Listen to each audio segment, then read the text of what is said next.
Graças a Deus, a paz do Senhor Jesus, estamos aqui começando mais um programa, Escola Bíblica na TV, no rádio. Somos gratos ao nosso Deus por essa oportunidade de mais uma vez estar aqui, para comentar mais uma escola bíblica, Nós estamos no segundo trimestre de 2025 e hoje a lição de número 12, O tema do nosso trimestre é "E o Verbo se fez carne".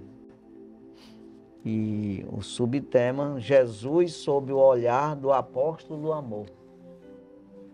Então, o olhar de João para Jesus, ele descreveu isso, Esse olhar no sentido de observação, Ele observou e escreveu no Evangelho, Segundo escreveu João, Então é isso aí.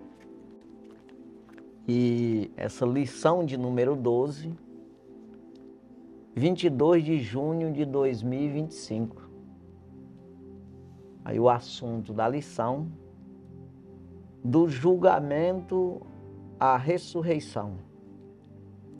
Então aqui vai falar do julgamento do Senhor, sepultamento, tudo, e ressurreição. Texto áureo.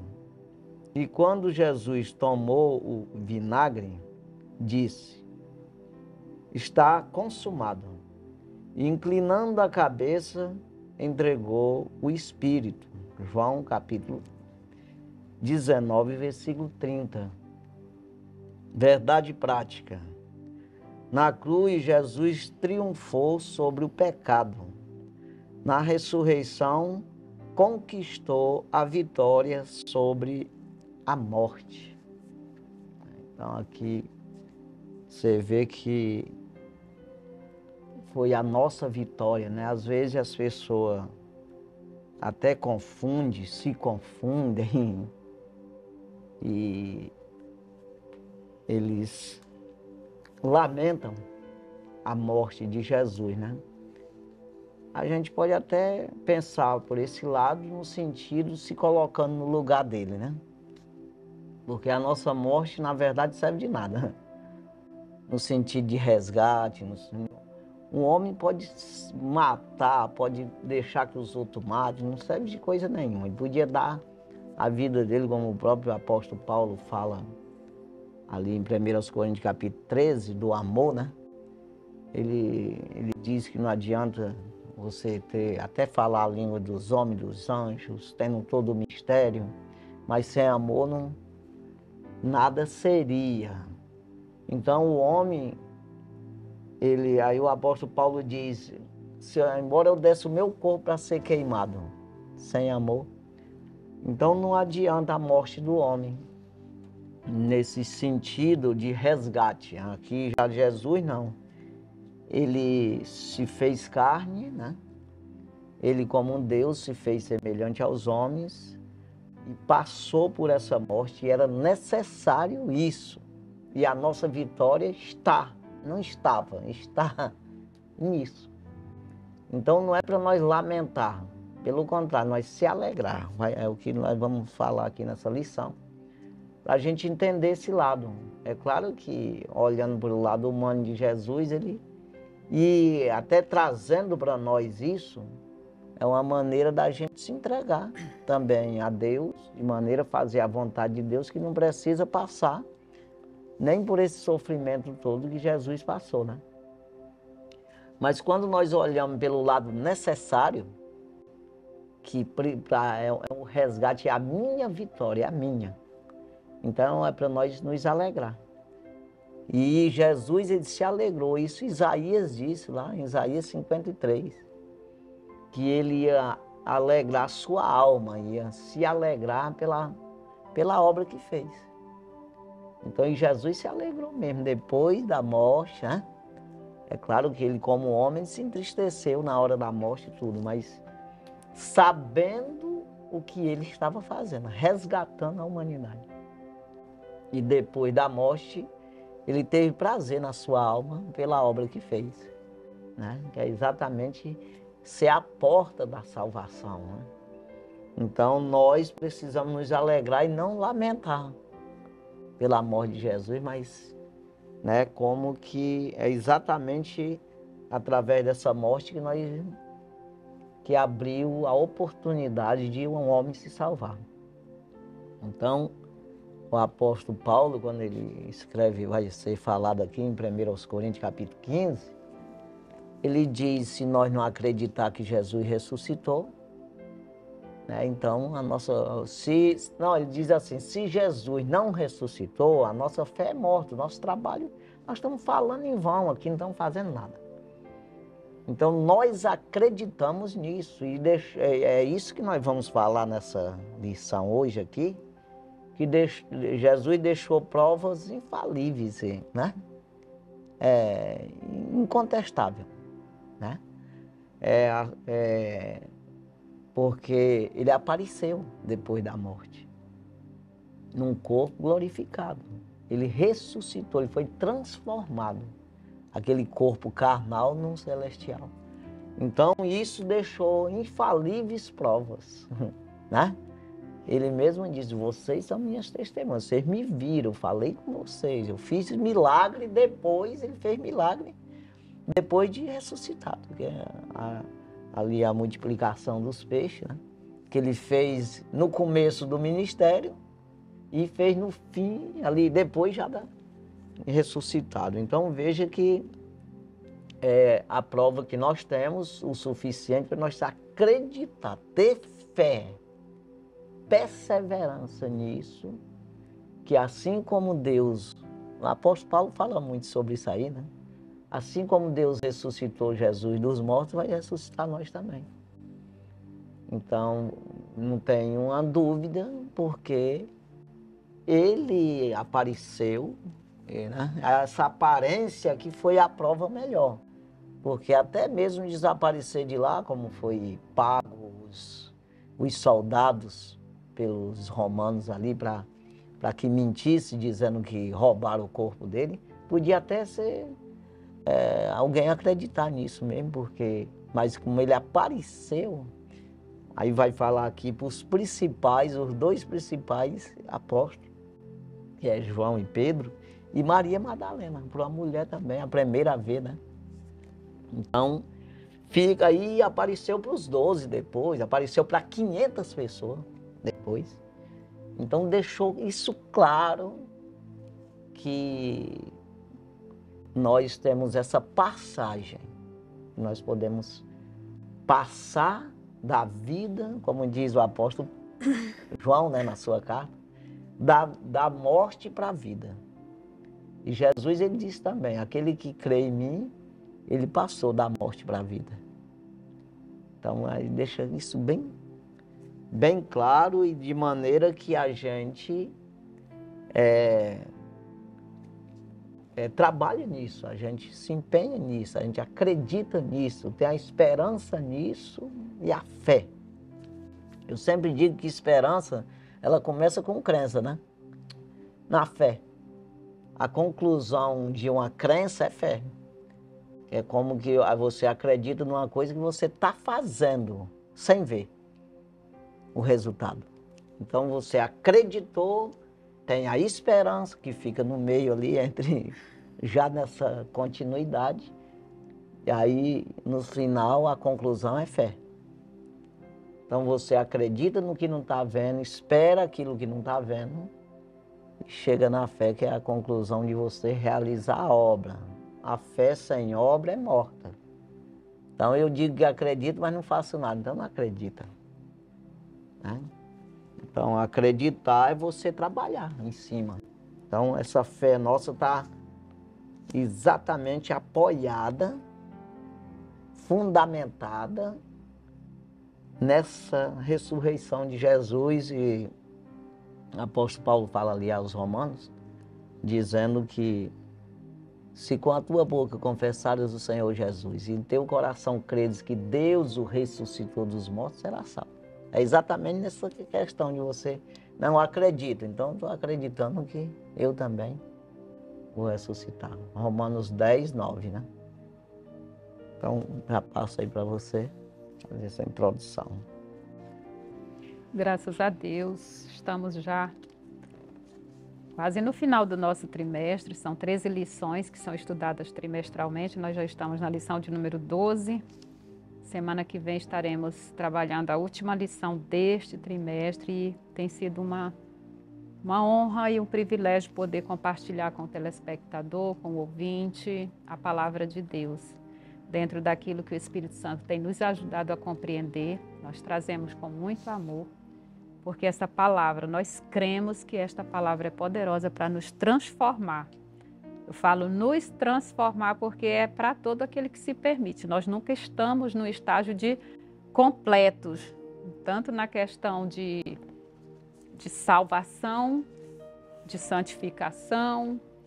Nós sempre precisamos de mais. É como a nossa vida física também, nós não podemos nos acomodar achando que tudo que sabemos já é o suficiente. Sempre temos algo a aprender. E a palavra de Deus, ela é rica, ela é poderosa, ela muda totalmente o caráter do homem, daquele que crê e daquele que obedece. Então, essa lição é muito rica, histórica, né? Vai falar sobre essa história, esse estágio, esse percurso de Jesus, desde o seu julgamento até a sua ressurreição. Uma lição bem que vai tratar, claro que não de forma tão profunda assim, porque em apenas um tema tão extenso não dá para se explicar tão bem cada estágio desse em um tempo de 50 minutos, vamos dizer assim. Mas é mais uma questão de revisar esse conteúdo, né? Que eu acredito que quase todo mundo já ouviu essa história de Jesus, então é uma reflexão, é como se fosse na ceia, né? Essa ceia que nós celebramos todos os meses. É uma forma de relembrar, é uma forma de reviver tudo aquilo que custou a nossa salvação. E não podemos ignorar isso porque não foi barato. Tem pessoas que dizem que a salvação é de graça. Salvação, nós poderíamos denominar como um estágio de glória, né? Então, esse estágio de glória é permitido através do sofrimento de Jesus. Jesus sofreu, padeceu, foi julgado, foi insultado, foi condenado à morte, morreu, ressuscitou exatamente para chegar a esse estágio de glória, de completude, a salvação. O plano de resgate do homem agora está completo. Então, houve um preço, houve um sofrimento e agora nós temos o privilégio de aceitar essa salvação, que é exatamente o cumprimento da missão de Jesus. Houve várias e várias tentativas, tanto de Satanás, quando ele tenta Jesus, para impedir que Jesus completasse essa missão. Até mesmo Pedro, um dos discípulos, se colocou contra a ida de Jesus à cruz, mas Jesus tinha consciência de que ali era a hora dele que estava chegado, dele entregar para o Pai toda a missão que o Pai entregou para ele. E até mesmo os que estavam próximos, seus seguidores, tiveram muita dificuldade de interpretar isso. Existe um caminho que entre esse sofrimento e essa glória, que seria a ressurreição, que a ressurreição de Jesus é que nos garante a nossa vitória e a nossa ressurreição também. Então, os seguidores de Jesus entram nesse percurso, entre essa morte, entre esse sofrimento, e até eles terem convicção dessa ressurreição e ver, como você já falou, as provas de que Jesus ressuscitou, existiu uma confusão imensa na mente daqueles seguidores de Jesus. Mas Jesus trouxe clareza, Jesus trouxe luz, Jesus trouxe a verdade sobre tudo o que estava acontecendo e mostrando que através de todas aquelas manifestações visíveis, principalmente da sua ressurreição, estava agora o consumado, que é o que a gente vai ver nessa lição. Então, se nós tirarmos das pregações, dos ensinos bíblicos, a cruz, essa palavra cruz, esse sofrimento de Jesus, tudo vai perder sentido para nós. tudo vai perder sentido para os pecadores e para todos aqueles que acreditam numa vida eterna, porque tudo depende exatamente dessa cruz, desse resgate, para que possamos ir para o próximo passo, que é essa esperança de chegarmos na eternidade e desfrutarmos da vida plena, da vida eterna com Cristo. Pois é, aí você vê que até hoje é a mesma coisa, né? Aconteceu tudo isso, agora imagina que nunca tinha acontecido antes, para eles acreditarem nisso. Você vê que o próprio Jesus dizia, eu não disse para vocês, não está escrito estava escrito no Velho Testamento, que o Cristo havia de padecer e morrer e ressuscitar? Não está assim escrito? É como que o cabo entende, mas não entende, não acredita. Então acreditar é exatamente você colocar uma certeza no interior mesmo, né? Então Jesus pregou isso, dizia para eles também, olha, eu estou dizendo que o Cristo eu vou padecer, vou ser humilhado e vão me matar, né? E no terceiro dia eu vou ressuscitar. Quando ele ressuscitou, ficaram tudo assombrado. Porque, na verdade, para você entender isso no natural, você não entende. Porque não é uma coisa natural. Não pode, pelo natural, acontecer isso aí. Por isso, você é incapaz de compreender isso. Agora, acreditar, você tem, se quiser, acredita. É o caso, a palavra de Deus é para você crer, não é para você entender, ter explicação científica. Não, não é isso. Ter pela ciência do homem, pela inteligência do homem, você compreender isso. Então, é por isso que tem que nascer de novo. Você tem que investir, se abrir, entrar nesse programa, vamos dizer, do mundo espiritual. Porque se você ficar na programação do homem natural, você nunca vai fazer nada, não vai ter Deus na vida. O homem natural não compreende as coisas do Espírito de Deus porque lhe parece loucura, nem pode entendê-las, porque elas se descendem espiritualmente. 1 Coríntios 2,14. Então você vê que você tem que sair dessa condição de natural para o espiritual. O apóstolo Paulo, cabe falar aqui, em 2 Coríntios, capítulo 5 e o versículo 16, ele diz, daqui por diante não devemos olhar para as pessoas segundo a carne. Que é nesse sentido espiritual, tem que olhar para a pessoa no sentido espiritual quando se trata de Deus. Quando se trata de comer açaí com peixe, a gente é natural mesmo. Plantar arroz e feijão, trabalhar, pilotar avião, isso aí que é natural. Mas quando se trata de Deus, se trata de reino do céu. Cadê o reino do céu? Ninguém vê, mas existe. E é eterno. Então, ele fala nesse sentido, nesse versículo 16 de 1 Coríntios 5. Então ele diz, daqui por diante não devemos olhar para as pessoas segundo a carne. Ainda que alguém tenha visto Jesus segundo a carne, contudo agora não pode ver mais dessa forma. Então as pessoas às vezes, até hoje, quer ver Jesus como um homem, um carpinteiro, um homem que viveu na terra. Você vê, se você for falar com um judeu, ele vai falar isso aí. Que Jesus, rapaz, que negócio de Jesus é o quê? Morreu, se acabou, sumiu. Sumiu não, está vivo. Ah, não. Mas para nós está. Ele ressuscitou. Está nesse mundo vindouro. E eles não entendem isso. Hoje mesmo vi na internet um judeu falando com um cristão e o cristão explicando para ele. Ele não entendeu de jeito nenhum. Ele não tem a mente, ele não nasceu de novo. E nem quer nascer. Não é porque seja um judeu. Não, porque ele não é cristão. Então o cristão estava dizendo para ele, o judeu disse para o cristão, olha, vocês ficam com o Novo Testamento de vocês, nós ficamos com o Velho nosso. Ele disse, não, o Velho Testamento é cristão. Apontava tudo para Cristo. E depois veio o próprio Cristo completando. Para exatamente concluir. Está tudo consumado, Senhor. Está aqui, está tudo consumado, ó Pai. Então, o que nós estamos falando aqui, a ressurreição de Jesus, ela completou isso, esse resgate do homem. A Bíblia foi escrita lá por Moisés, os primeiros livros, tudo para salvar o homem. Deus levantou Abraão lá sem nenhuma palavra escrita, pelo menos a gente não sabe disso, né? Deve ter história e tal, mas não tinha cano bíblico, né? E era só verbal, mas levantou aquele homem para a salvação da humanidade, separar um povo para ensinar os outros, né? Então você vai vendo aí que...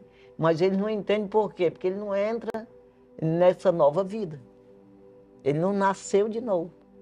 Criatura natural é natural, e espiritual é espiritual. Então é outra pessoa. Então quando você vê aí esse versículo que eu falei, né? Que embora tenha conhecido Jesus, muita gente ali no tempo que Paulo estava escrevendo isso aqui, tinha pessoa que tinha visto Jesus ressuscitado. Né? Que foi mais de 500 pessoas viu ele ressuscitado, eu acabei de falar agora há pouco. Então, ele disse, ainda que alguém tenha conhecido Jesus segundo a carne, o carpinteiro lá, contudo agora é um Cristo, é espírito, não dá de ver mais. Não vá pensar mais dessa forma. E ele diz no versículo seguinte, que é aquele bem conhecido, que é o 17, né? Quem está em Cristo, nova criatura é. As coisas velhas passaram, isso que tudo se fez novo. Então ele está dizendo, tu está vivendo uma nova vida, uma vida que não é visível. É uma vida espiritual. E ele diz outra hora aos Coríntios, dizendo que nós vivemos por fé e não por vista. Aí outra hora ali ele fala, se nós buscamos em Cristo a nossa vida, nós somos os mais miseráveis de todos os homens. É logo depois quando ele diz que se Cristo não morreu, a nossa fé é vã, estamos trabalhando perdido. Né? O que pregamos é tudo mentira, não existe. E nós temos certeza que ele ressuscitou dos mortos. Né?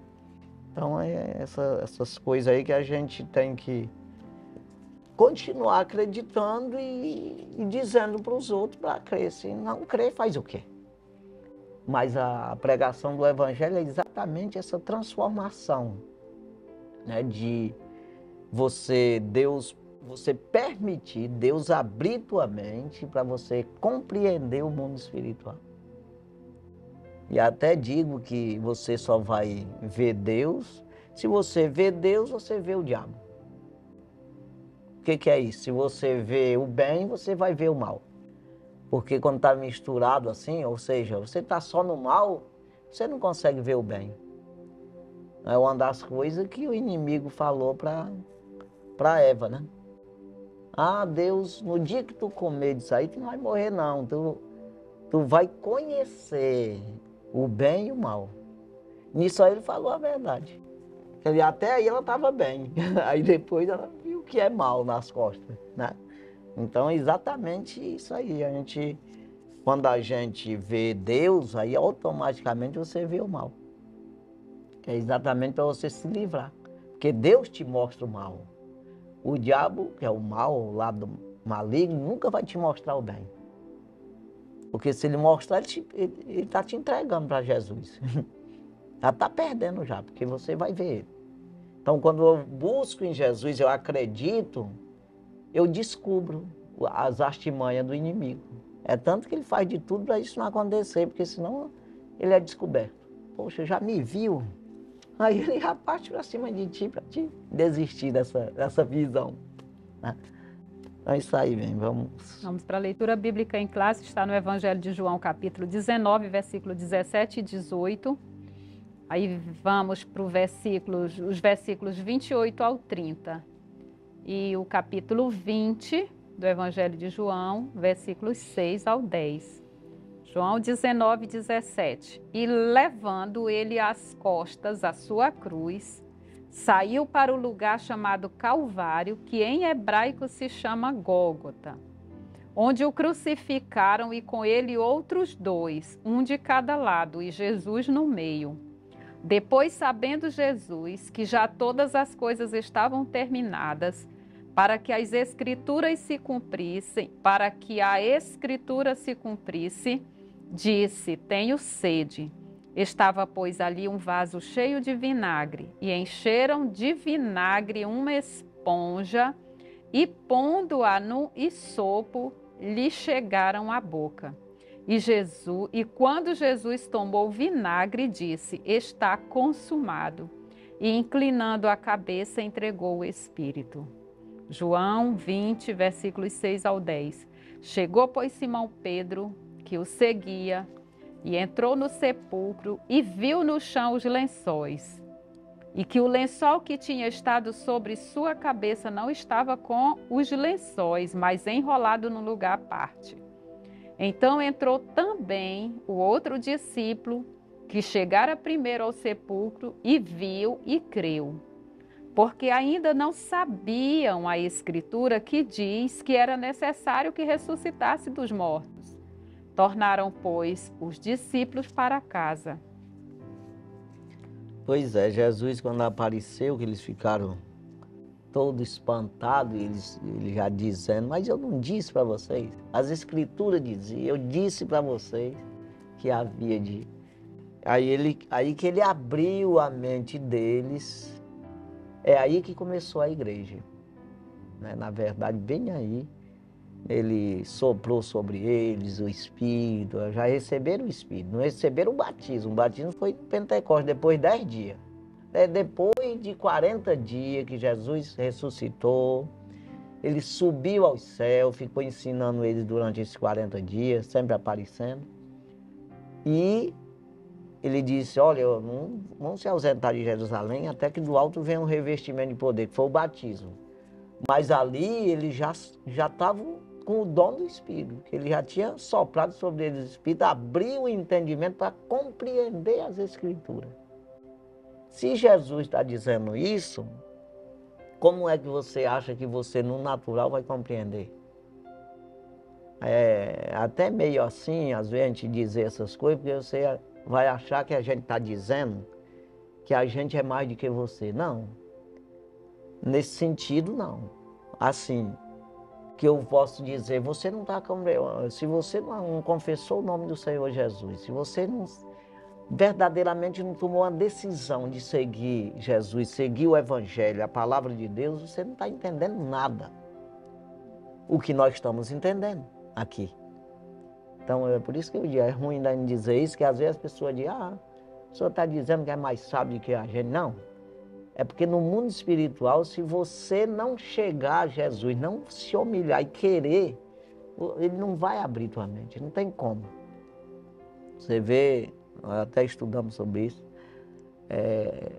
Atos dos Apóstolos, capítulo 2, versículo 38, né, que Pedro disse, né, arrependei-vos e seja batizado em nome de Jesus Cristo para perdão dos pecados e recebereis o dom do Espírito Santo. Você só recebe esse dom, que é exatamente abrir tua mente, dar entendimento da palavra, do que significa tudo isso aqui, e você acreditar, ser convencido dos erros, né, e de como fazer, se santificar. Então, só depois que você confessa, se arrepende dos pecados, que é um reconhecimento que vive errado, e ser batizado no sentido de fazer uma aliança mesmo com o Senhor. Passar a ser noiva de Cristo, que é a igreja de Cristo. Aí você recebe o dom. E a pessoa, você pode dizer, não, mas Jesus já me curou, eu já sonhei muito com Jesus, Jesus me... Pode ter feito o que fizer. Se você não confessar o nome do Senhor e seguir Ele, porque às vezes as pessoas se atrapalham com isso aí, sabe? Jesus, eu fui no culto ali, Jesus me curou. Tem nada a ver. Curou os 10 leprosos também, e só um aceitou Jesus. Não adianta, não, é você. Ele cura para mostrar para ti que Ele é Deus na tua vida, que é para tu confessar o nome dEle.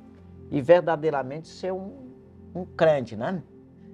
Um crente que não se envergonha do Senhor, se junta ao povo de Deus. Porque o povo acha que é uma religião. Tem gente que vê a gente com a Bíblia, meio que vê, né? Fica assim...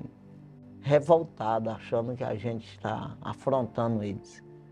Não, pelo contrário, estamos querendo te dar comida espiritual para você ver. Então é assim que a gente tem que pensar, né? E agir, né? Então vamos aí os objetivos. Tá, durante todas essas lições a gente está estudando sobre o Evangelho de João, né?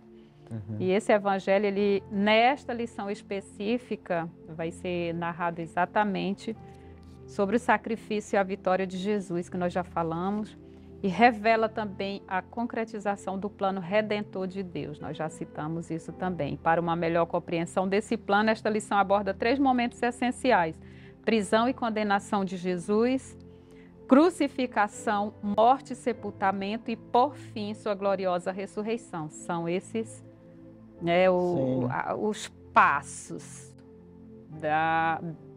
que será descrito nesta lição, que será estudado nessa lição, até o momento glorioso dessa ressurreição, que é a vitória completa para aquele que crê. Então, os objetivos da lição são 3. O primeiro é descrever o contexto da prisão e condenação de Jesus. Segundo objetivo, explicar o significado teológico da crucificação, morte e sepultamento de Jesus. Terceiro objetivo, incentivar os alunos a celebrarem a ressurreição de Cristo como uma vitória sobre o pecado e a morte. É o que a gente falou já aí, né? Também assim Exatamente. Disso, né? Pois é, e essa a gente falou também da importância, que é o significado da morte de Jesus. Exatamente. Né? E sem ela não existia salvação. Então, né, isso aí tudinho que a gente... E às vezes, assim, eu vejo assim, já tem falado sobre isso, assim, de pessoa, às vezes, tem a morte de Jesus como, sei lá, uma coisa que ele foi... É o papel dele, é problema dele, é como que seja assim, né? E que você pode viver a tua vida do jeito que quer. E que ele é como obrigado a te dar a vida eterna. É como que seja assim. Então você tem que se colocar no lugar de Jesus. Nem precisava passar por o que passou para resgatar nós. Ele veio sem pecado. O escritor aos Hebreus, capítulo 12, versículo 3, ele fala a respeito disso. Considerai aquele que suportou tais contradições dos pecadores contra si mesmo, para que não enfraqueçais desfalecendo em vossos ânimos. Ou seja, eu tenho que me animar em Jesus. Jesus não precisava, passou por isso. Eu preciso, então vou me entregar isso aí. É mais ou menos isso que eu quero dizer, resumindo aqui, que se eu não posso nada, por que eu não vou querer galgar isso aí, uma coisa que está mais fácil para mim do que mesmo para o próprio Jesus, que não tinha necessidade. Então, se faz necessário você ter esse ânimo, considerar isso que Jesus passou, para te dar oportunidade, você pegar essa oportunidade. Agora mesmo eu falei com um homem, e ele dizendo das oportunidades que dá para as pessoas, para empregar as pessoas. E as pessoas às vezes não pegam essa oportunidade. Então, às vezes, a salvação está aberta para todo mundo. E a pessoa é de aproveitar, meu amigo, está aqui a salvação. E a pessoa não entende isso, acha que Jesus é obrigado. Não, depois ele...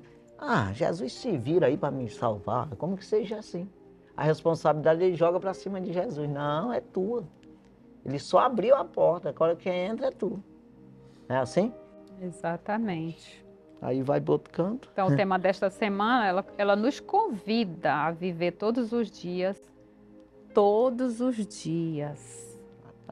à luz do sacrifício e da ressurreição de Cristo, tendo consciência do preço que foi pago pela nossa redenção e da vitória que Ele nos proporcionou. Nós não podemos nos esquecer desse valioso prêmio celestial liberado a nós humanos e pecadores. Então, a introdução dessa lição, nesta lição iremos abordar a prisão, a condenação, a crucificação, a morte, o sepultamento e a ressurreição de Jesus. Estes eventos demonstram o cumprimento da missão do nosso Salvador. Toda essa missão pode ser resumida na frase: está consumado. A obra de Cristo no Calvário e a sua ressurreição constituem a base da esperança cristã. Exatamente. Você coloca teus pés em cima disso aí, né? Construir a casa sobre a rocha, né? Aí aqui a Exatamente. palavra-chave é ressurreição. Ressurreição. Porque isso aí é a nossa vitória. Garantia É da a nossa nossa vitória, vitória. ressurreição. Quando o apóstolo Paulo fala lá em 1 Coríntios capítulo 15, ele fala disso aí, que tragada foi a morte nesse dia. Ou seja, você triunfou. Como Jesus triunfou aqui, a morte nós vamos triunfar também. É exatamente, você atropelou ela. Venceu verdadeiramente. É no dia que você receber o corpo glorificado, né? Porque na verdade quem morreu em Cristo, ele está lá quieto ainda, né? Quem morreu sem Cristo, ele está no inferno. O que é inferno? Eu entendo assim, um estágio, está detido. Está lá esperando um julgamento. Quem ali, o que morreu em Cristo, está esperando o tribunal de Cristo, o que é recompensa, receber galardão. Aí esse corpo glorificado, essa transformação e galardão, que é ali o tribunal de Cristo. Já os outros estão no inferno esperando ser julgado e lançado num lago de fogo. Isso é o que diz a Bíblia, né?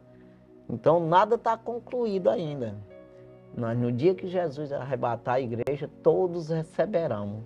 O apóstolo Paulo diz aos Tessalonicenses que não vamos preceder os que dormem, né? Então eles vão ressuscitar num corpo glorificado e nós que estamos vivos seremos transformados, subiremos juntamente ao encontro do Senhor na nuvem. Então é isso aí. O primeiro tópico, a prisão e a condenação de Jesus. Primeiro subtópico, a prisão. Nos capítulos 17 e 18 deste evangelho, que é o evangelho de João, após ter proferido seu último discurso aos discípulos e os ter preparado para a traição de Judas Iscariotes, Jesus atravessou o ribeiro de Cedron e fez uma paragem no jardim do Getsêmani. Este jardim era também conhecido como o Monte das Oliveiras, devido à grande quantidade de oliveiras que ali existia. Naquela madrugada, o ambiente neste local parecia carregado de tristeza e angústia. Os soldados romanos e os membros da guarda do sumo sacerdote foram guiados por Judas Iscariotes até o local onde Jesus se encontrava com os seus discípulos. Tendo concordado com a traição, em troca de 30 moedas de prata, o traidor, Judas, identificou Jesus com um beijo traiçoeiro, indicando aos soldados romanos quem ele era, levando-o à sua prisão e conduzindo-o até Anás, o sumo sacerdote, para ser interrogado. Em seguida, depois de ter sido agredido, o nosso Senhor foi levado perante o governador Pilatos. Está registrado no Evangelho de João, capítulo 18, e versículo 28, até o capítulo 19, versículo 6. Onde está narrado esse episódio. Pois é, aí você vê Jesus, ele falou para Caifás, né? Ele diz, tu vai ver, falou para ele assim, o Filho do Homem vindo nas nuvens, com toda a glória. Ou seja, dá de se entender aqui, nós, assembleianos, que eu sou da Assembleia mesmo, né? Nós acreditamos que a tribulação, nós não vamos passar pela tribulação. Então nós vamos ser arrebatados, acabei de falar, ao encontro do Senhor das nuvens. Quando ele vir, que ali os judeus vão clamar por ele, que ele vem com a igreja.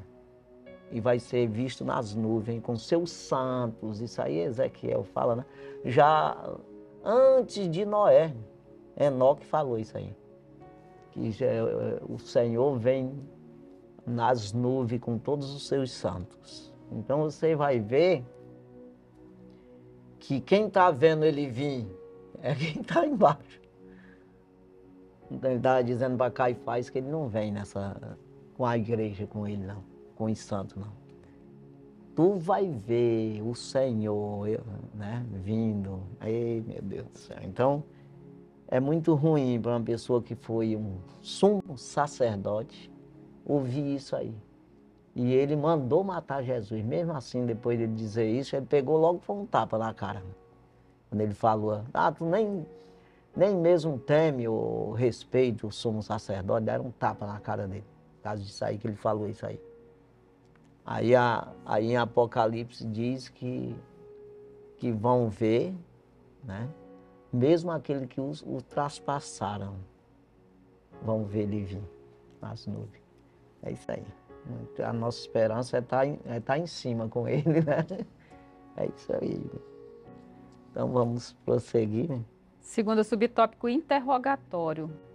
De início, Pilatos questiona a acusação feita pelos judeus. Jesus fora detido durante a madrugada e, ao amanhecer, depois de ter passado pela casa de Caifás, o sumo sacerdote, os judeus preferiram que a condenação viesse do governador Pilatos. Assim levaram Jesus até ele, apesar de este preferir que fossem os próprios judeus a julgar Jesus conforme as leis judaicas. João, Evangelho de João, capítulo 18, versículo 28 e versículo 31. Por sua vez, Pilatos, na tentativa de aliviar a pressão política dos judeus, cedeu à hostilidade deles e decidiu colocar Jesus ao lado de Barrabás. João, Evangelho de João, capítulo 18, versículo 38 ao 40. Este último era um criminoso notório e escolheram libertá-lo em vez de desistirem da crucificação de Jesus. O ódio religioso do povo era tão intenso que eles não conseguiam ver nada que pudesse impedir a condenação de Jesus. Não consegue. Você não consegue convencer o diabo, o mal, né? Aquilo quando o mal entra no coração de uma pessoa, ele não consegue enxergar o bem. Ele não consegue ver vantagem, ver salvação, ver benignidade. Ele só vê maldade, é o contrário, né? Aí é aquilo que entrou no coração de Lúcifer, né? Ele conseguiu ver em Deus uma coisa errada contra ele. Então é por isso que é difícil as pessoas entender por que as pessoas fazem tanta maldade. A pessoa não está vendo que está errado isso aí. Tá não. Não está vendo. Porque se visse, ele não fazia. Então ele está impedido de ver, porque ele começou ali com uma brincadeira até, pode ser, e isso vai cauterizando, vai cegando.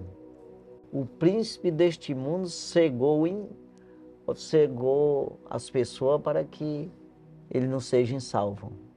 Tendo olho não vê, tendo ouvido não ouve, tendo coração não compreende, para que não sejam curados, né? Disse Isaías e Jesus, o apóstolo Paulo, tudo faz uso dessa palavra aí.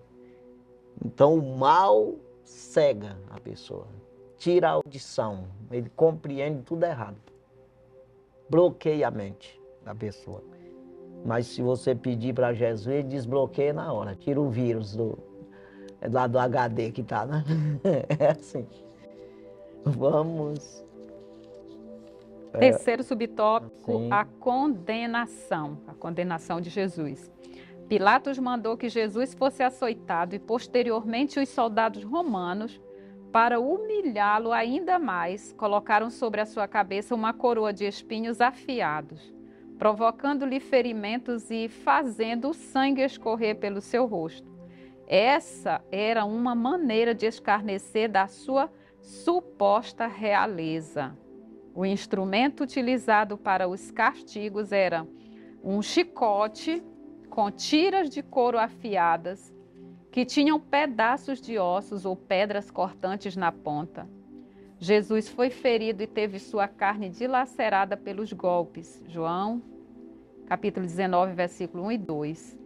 Nesse momento, nosso Senhor assumiu as nossas enfermidades e dores, foi afligido e oprimido, foi castigado pelas nossas transgressões e iniquidades, cumprindo assim a profecia do profeta Isaías. Isaías capítulo 53, versículos 4 e versículo 5. Pois é, aí você vai ver que o centurião que comandava os soldados reconheceu no final. esse verdadeiramente era o Filho de Deus. Quando deu o estrondo, estremeceu a terra, que rachou as penhas. E também o ladrão, né? Talvez nunca foi num culto lá com Caifás, que era o sumo sacerdote. E o Caifás depois continuou incrédulo, pagando os soldados para mentir. Continuou querendo matar Pedro e até mandou matar depois, mas perseguindo os apóstolos ali naquela Porta Formosa, os dois ali. Tá? Caifás, Anás, a mesma turma que mataram Jesus, que condenaram, estava lá querendo matar eles. Não mataram porque o povo estava partindo para cima deles mesmo. Mas assim, então quem é incrédulo, meu, rapaz, não adianta. Mas quando você crê, você vê que o ladrão da cruz se salvou ali, né? Nos acréscimos, né? Foi. É isso aí, mas que Deus venha abençoar. Nós vamos aqui para o nosso intervalo, daqui a pouquinho já voltamos com o segundo tópico da lição.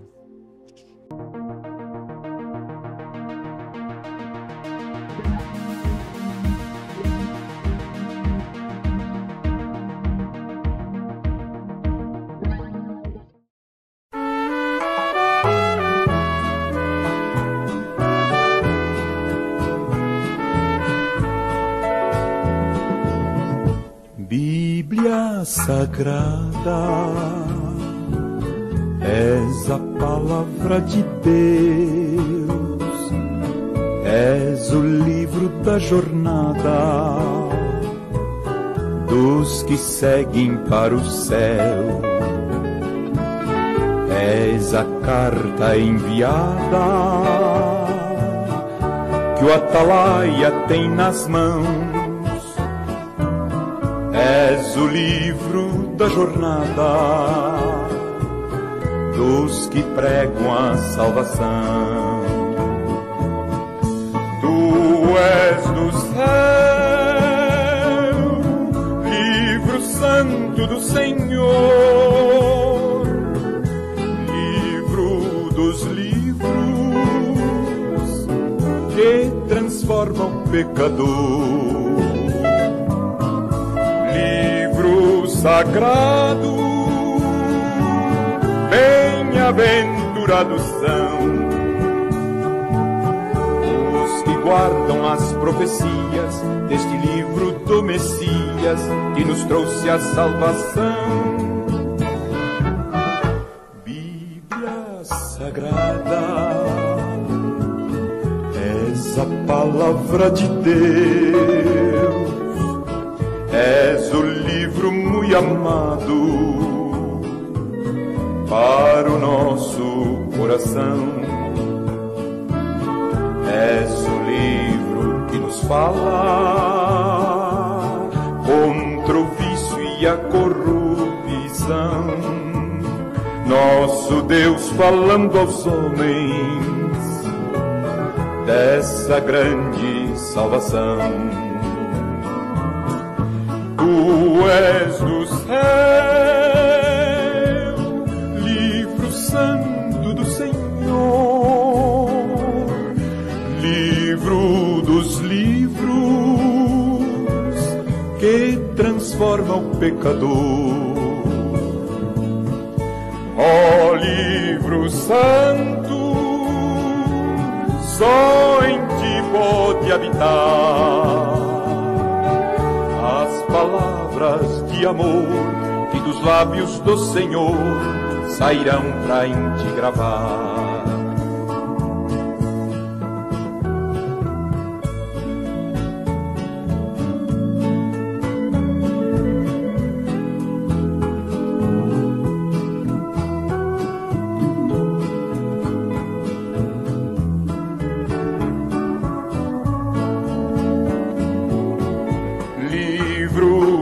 Fala do poder do Salvador.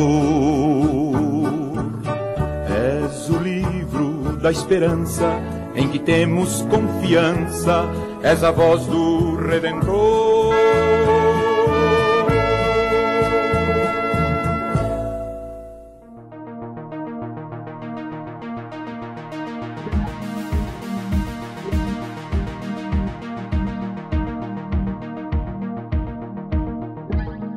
Graças a Deus já estamos de volta, vamos para o segundo tópico da lição. Segundo tópico da lição, crucificação, morte e sepultamento de Jesus. Primeiro subtópico, o caminho do Calvário. Após a tentativa de Pilatos evitar a crucificação e libertar Jesus, não conseguiu impedir o castigo mais severo. Finalmente, no versículo 16, lê-se: então entregou-o para que fosse crucificado. João 19:16. Sob os açoites dos soldados, Jesus carregava a sua cruz até chegar ao Gólgota, local conhecido como lugar da caveira, devido à forma que o monte apresentava. Em João, capítulo 19, versículo 18, menciona-se que o Gólgota era o lugar público onde as pessoas podiam testemunhar o horrível drama ao qual os soldados romanos submetiam os condenados. Nos evangelhos sinópticos, Mateus, Marcos e Lucas, foram registrados detalhes sobre os eventos durante a crucificação do Senhor. Ao lado de Jesus, à sua esquerda e à sua direita, estavam dois outros homens acusados como criminosos. Lucas, capítulo 23, versículos 40 ao 43.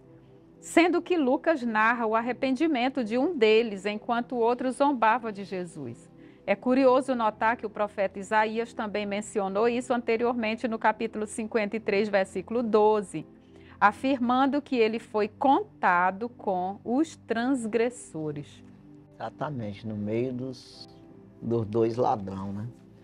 Pois é, e assim, levado para o meio dos escarnecedores mesmo, para onde todo mundo pudesse ver, né?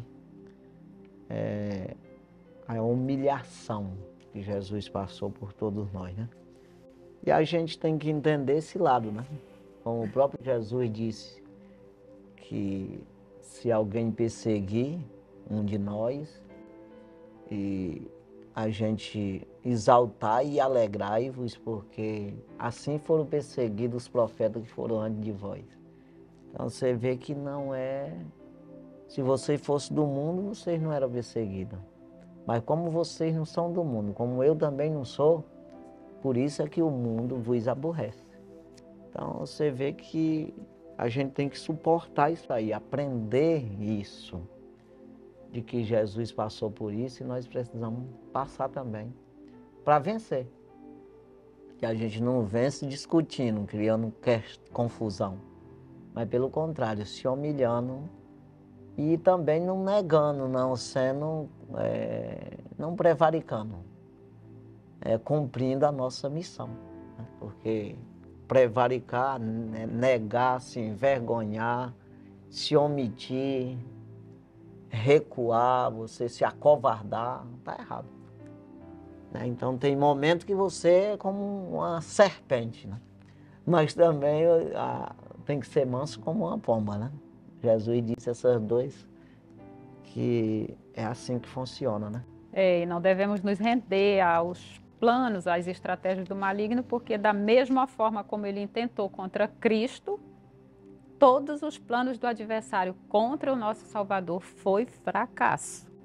Da mesma forma, se nós mantermos essa postura de confiar somente em Deus, também alcançaremos a vitória. É porque é uma das coisas que a gente tem que pensar por esse lado e tudo, nesses momentos, é que a gente é peregrino aqui, né?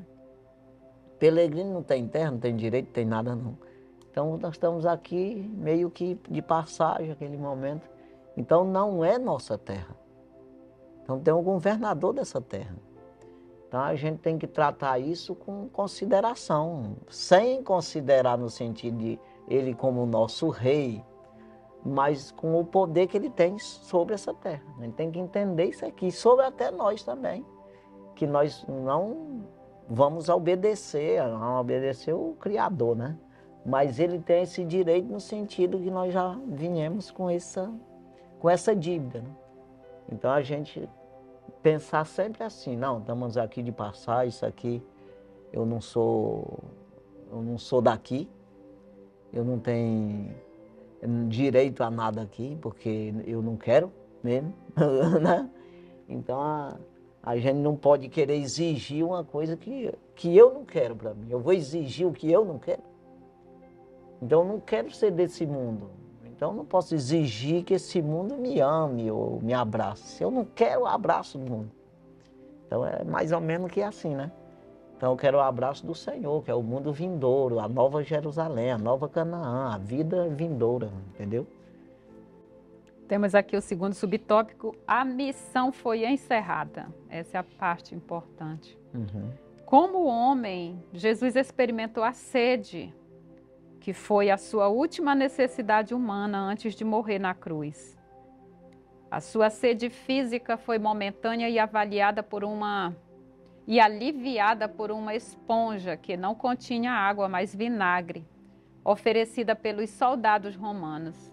Ao pedir água para saciar sua sede, nosso Senhor tinha plena consciência de que a Escritura estava se cumprindo e que aquele momento final como homem se aproximava. Assim, ciente de que sua missão na terra estava completada, de acordo com o versículo 28, não hesitou em proclamar a vitória do plano divino ao afirmar, está consumado. João 19:30. A obra de Jesus estava concluída. O seu grito não era de derrota, mas sim uma declaração da realização de uma tarefa confiada pelo Pai. Exatamente. Aí dá até de se entender aqui também, eu trazendo aqui uma revelação mais ou menos aqui de quando Jesus sentiu sede, é no sentido até de sede de Deus ali, da vida, né? Que na verdade ele disse, Pai, por que me abandonaste? Ele falou também essa palavra, no sentido de Deus saiu de Jesus, ou seja, o próprio Jesus, que era o próprio Deus, ele fez homem nessa hora, ele se afastou do homem, para que morresse, porque Deus não morre, né? Não tem como, né? Que é aí que é a confusão na cabeça das pessoas de achar que Jesus morreu. E não morreu, porque no sentido de Deus ele não morreu, o Cristo não, né? Então, aí ele sentiu sede. Você vê que o homem sem Deus, ele tem sede, né? Então ele precisou de água natural mesmo, mas dá esse sentido aí. Eu preciso de Deus. Aí ele entendeu que Deus tinha saído dele, que ali era o final, tinha concluído tudo. E que estava ali só a carne já, né? E aí ele entregou o Espírito. Então, toma a mão, entrega o meu Espírito. Porque eu já estou sem a proteção de Deus aqui. É isso aí, né? Então é como que seja dessa forma. Terceiro subtópico, o sepultamento. No versículo 38 aparece um homem que admirava Jesus e era um discípulo discreto e reservado, chamado José de Arimateia. Ele fazia parte do Sinédrio. Marcos capítulo 15, versículo 43. E era uma pessoa abastada. Mateus capítulo 27, 57. Devido ao temor que tinha dos judeus, mantinha-se afastado dos discípulos, mas conseguiu vencer esse medo ao reunir coragem para se dirigir a Pilatos e solicitar o corpo de Jesus para o sepultamento. João capítulo 19, versículo 42. A informação contida no texto sugere que o túmulo onde Jesus foi sepultado não ficava longe do Monte Calvário. Exatamente. Aqui é a coisa mais histórica, né? É a história aqui mostrando o que aconteceu com o Senhor Jesus, né? E que serve de exemplo para nós, exatamente para a gente considerar isso aí, né? E fazer por onde nos esforçar, né? Ter esse esforço de andar com o Senhor, de fazer a vontade do Senhor e salvar a sua vida, né? É isso aí. Vamos para o terceiro tópico, né? Terceiro tópico, a ressurreição de Jesus. Primeiro subtópico, túmulo vazio. Na manhã do primeiro dia da semana, domingo, ocorreu um terremoto na área do sepulcro e um anjo de Deus deslocou a pedra sentando-se sobre ela. Mateus 28, versículo 2. Foi nesse instante que Jesus ressuscitou do lugar onde o seu corpo se encontrava. O túmulo ficou vazio, servindo como uma evidência clara da ressurreição de Jesus dentre os mortos. No Evangelho de João é relatado que, após o sábado judaico, Maria Madalena dirigiu-se ao sepulcro, está lá em João capítulo 20, versículo 1, acompanhada por Maria, mãe de Tiago, e Salomé, Marcos 16, 1 ao 3, com a intenção de ungir o corpo de Jesus. Ao chegarem lá, a pedra já tinha sido retirada, Marcos capítulo 16, versículo 4. E ao entrarem no sepulcro, escavado na rocha, não encontraram o corpo de Jesus. O túmulo estava vazio. Aí é que sempre eu mesmo fui lá, né? Entra a confusão. No túmulo de Jesus que está lá vazio, né? E aí as pessoas, todos que vai lá diz isso. Aqui é a prova, né? De que o túmulo do Senhor não existe, ele não existe lá mais. Se você cavar em outro túmulo qualquer, tá lá os ossos, né? Pelo menos cabelo, alguma coisa tem lá, né? É, porque nessa época mas que a confusão foi de dizerem que o corpo de Jesus teria sido roubado, né? Foram pagos para isso, né? Para que dissessem que foi roubado. Os próprios discípulos, para dizer que ele tinha ressuscitado, roubaram o corpo dele. Mas tudo mentira. A própria Bíblia diz isso, né? Que eles inventaram essa história e pagaram os soldados que estavam lá para dizer. Porque, na verdade, quando Jesus ressuscitou, eles caíram como mortos. Todos, né, ali. Né? Porque a presença de Jesus, ele faz isso mesmo, né? E aí eles depois aí disseram o que aconteceu, que deu ninguém sabe bem o que, mas tipo um terremoto, uma explosão, é mais ou menos assim, né? E eles depois disseram, não, verdadeiramente ele ressuscitou, mas pagaram eles para dizer que tinha sido mentira, né? Então aí cabe a você. É claro, a Bíblia é bem clara nisso, na ressurreição de Jesus, né? Nós não podemos de maneira nenhuma desacreditar disso aí, procurar convencer você mesmo disso, e convencer de maneira que você sirva ao Senhor de verdade, né? Não vá atrás de religião, de conversa fiada, não. Vai para a Bíblia, pede ao Senhor para compreender isso no sentido de crer. Né? Compreender no sentido espiritual, porque não adianta você querer compreender no sentido carnal que você não vai compreender. Então, é esse pedido que a gente faz para o Senhor e Ele atende na hora. Você vai compreender isso, Ele vai se revelar a você, né? Como se revelou a Maria Madalena, né? Ninguém estava vendo ali. A Maria Madalena viu e Ele falou com ela. E ele disse que para ela avisar para os discípulos dele que ele ia se apresentar. Ele se apresentou. Então Deus, ele é real, Jesus, ele é real, né? Então vamos prosseguir. O segundo subtópico, a ressurreição como base da fé cristã. Em sua abordagem sobre a importância da ressurreição, o apóstolo Paulo dirigiu-se aos coríntios afirmando que Cristo ressuscitou dos mortos e que, se essa afirmação não fosse verdadeira, a nossa fé e a nossa mensagem seriam inúteis. 1 Coríntios capítulo 15, versículos 12 ao 14. Existem pelo menos duas razões para crermos na ressurreição do Senhor. A primeira baseia-se nas palavras de Jesus, que afirmara ser necessário que ele ressuscitasse dentre os mortos. Evangelho de João, capítulo 20, versículo 9.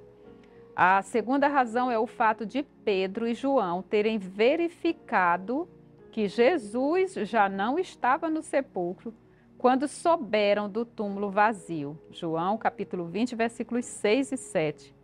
No entanto, quando Maria Madalena olhou novamente para dentro do túmulo e viu dois anjos de Deus, que lhe asseguraram que Jesus estava vivo, ela não conseguiu imaginar que seria a primeira pessoa a contemplar Jesus de forma gloriosa.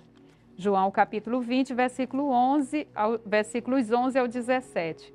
Ele a instruiu para comunicar aos discípulos que ele estava vivo e que brevemente teriam a oportunidade de vê-lo também, João capítulo 20, versículo 18 e 19. Pois é, ele disse para Maria, por que tu procura os mortos entre os vivos? O anjo disse para ela, já pensou? Tu vai procurar morto no meio dos vivos? Porque Jesus está vivo. E depois ela já falou, foi com Jesus mesmo, perguntando para ele aonde tinham colocado o Senhor dela. Tu sabe? Ele disse, sou eu, Maria. Eita, glória. É isso aí. Você, para ver Jesus, você vê que... Por que Maria viu? Porque ela se interessou, ela correu lá cedinho, os discípulos nem foram lá. Assim tão cedo, né? E ela já foi lá para quê? Mesmo Jesus morto lá, ela ia ungir ele ainda. A intenção dela era ainda fazer alguma coisa por o corpo de Jesus, aquele interesse. Então, quem tem interesse vê. Né? Ela chegou cedo ali e viu o Senhor, né? E depois avisou os discípulos e foi os dois lá e viram o túmulo vazio. Aí depois, com o decorrer do tempo, foram vendo ele durante esses 40 dias, né? E viram ascender ao céu, né? A ascensão do Senhor aos céus, e os anjos dizendo, esse Jesus que vocês vê subir, da mesma forma ele voltará. Então, por isso a gente acredita nisso, né, de tal maneira que nós procuramos obedecer a palavra do Senhor, né? Vamos. Terceiro prosseguir. subtópico, Cristo ressurreto quebra a incredulidade. Apesar do receio e da incredulidade de alguns dos discípulos, mesmo após ouvirem o testemunho de Pedro e João, e em especial de Maria Madalena, que viu Jesus e falou com ele pessoalmente, Jesus apareceu entre os discípulos no primeiro dia da semana. Ele surgiu no meio deles e disse, Pai seja convosco. João capítulo 20, versículo 19. Em outras ocasiões, nosso Senhor também se manifestou aos discípulos antes da sua ascensão ao céu. João capítulo 21, versículo 1 e 2. A Pedro e a alguns outros que o seguiam, Jesus revelou-se novamente e realizou o milagre da pesca abundante. João capítulo 21, versículos 3 ao 11. Uma prova do poder do Cristo ressuscitado. Seria impossível permanecer incrédulo depois de testemunhar o Cristo que venceu a morte. Exatamente, fez milagre assim, né? Para mostrar mesmo que era ele mesmo ali, né?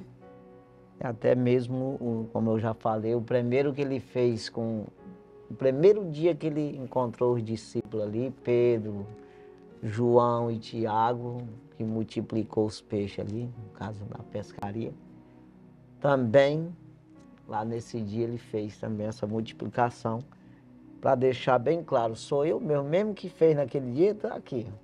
É isso aí. Então é muito claro isso aí, a gente precisa perseverar sempre, né? Vamos na conclusão, né? Conclusão, a ressurreição do Senhor Jesus é o evento mais significativo do Novo Testamento. Este acontecimento concretiza a nossa esperança na ressurreição do corpo, tal como está expresso no Credo Apostólico, um importante documento da tradição cristã. Creio na ressurreição da carne. Assim, à luz deste fato, somos encorajados a manter a nossa fé, pois depositamos a nossa esperança naquele que triunfou sobre a morte de forma definitiva. Mudança espiritual radical. Essa aqui é a transformação do homem natural, sem Deus, para um homem vivificado, um homem espiritual. Exatamente. Aí, se você quer entender um pouco mais assim sobre isso, aí você lê lá 1 Coríntios capítulo 15, o apóstolo Paulo explica isso aí, né? A respeito daquele que a semente que é plantada não é a que nasce. Dando a entender que nós plantamos esse corpo e vai nascer outro corpo. Ele vai explicando sobre isso aí, né? Que é exatamente plantar. O plantar aqui é obedecer. Você, ó, eu perdo a minha vida, muitas coisas que a vida, o mundo oferece aí, eu rejeito para mim ganhar a minha vida eterna. Ou seja, eu vou na obediência do Senhor. É o caso do Senhor Jesus. Que gozo ele teve nessa vida aqui. Vai para a história dele, vai ver o que ele gozou da vida no sentido natural. De nada. Para que resgatasse nós. E assim dá um exemplo para nós. Ele disse: quem ama a sua vida, perdê-la. Mas quem perder a sua vida por amor de mim, do Evangelho, ganhá-la. Então está dizendo para nós rejeitar o que o mundo oferece de vaidade, as concupiscências, né? E assim nós estamos preparando o nosso corpo, nascer de outro corpo.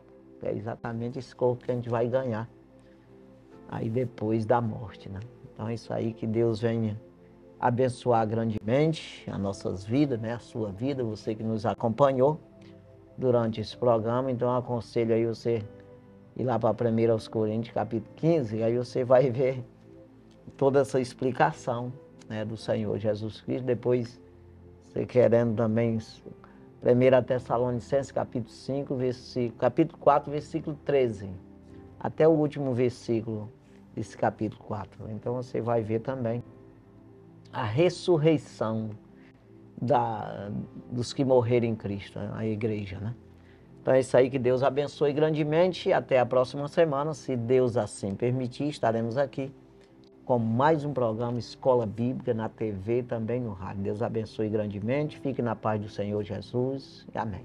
Amém.